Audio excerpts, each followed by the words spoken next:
Saconato, qual é a sua opinião sobre essa isenção de até 5 mil?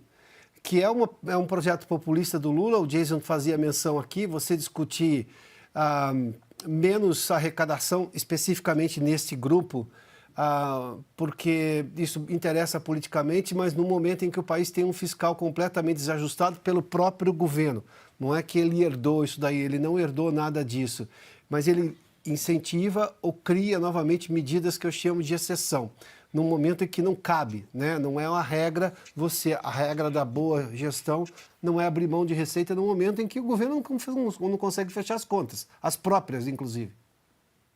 É isso mesmo, acho que você definiu bem.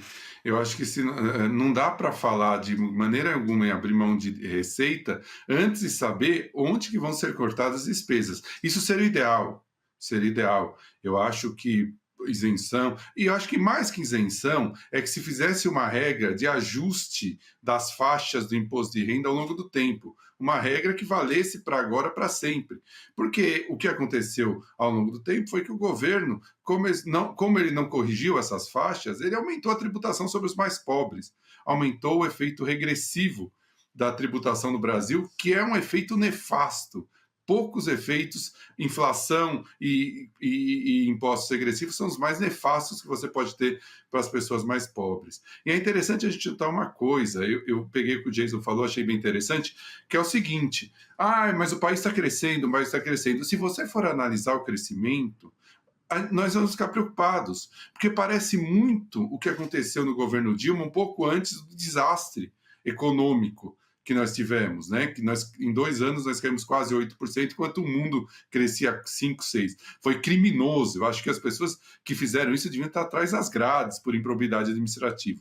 Mas o que isso nos deixou de lição? É o seguinte: por que o PIB vem crescendo mais do que os economistas previam?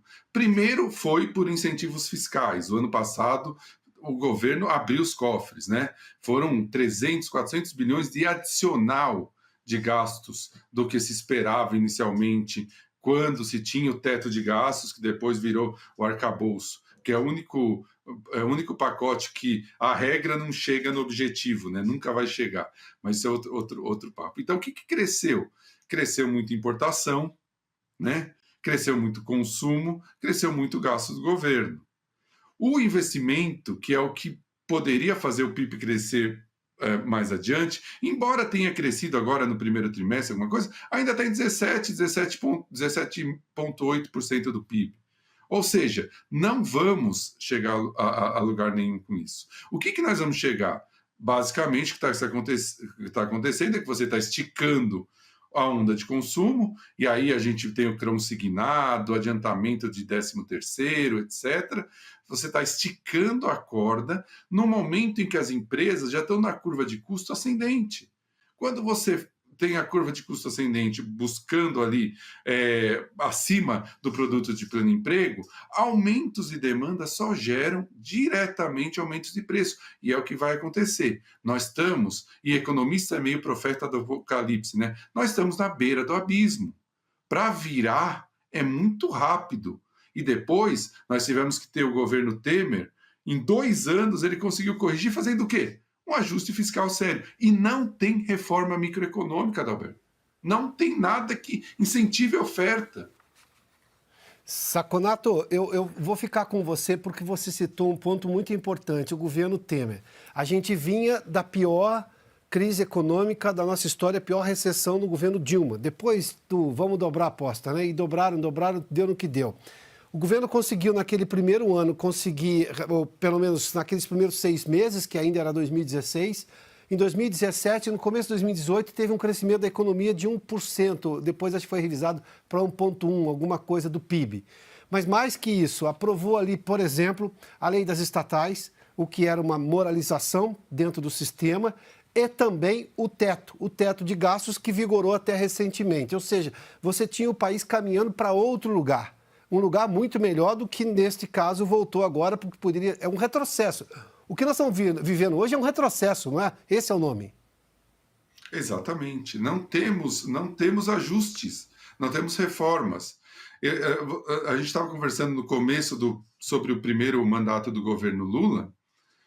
Além do Palocci ter feito um trabalho interessante na parte fiscal, ele fez um trabalho interessante também em reformas microeconômicas.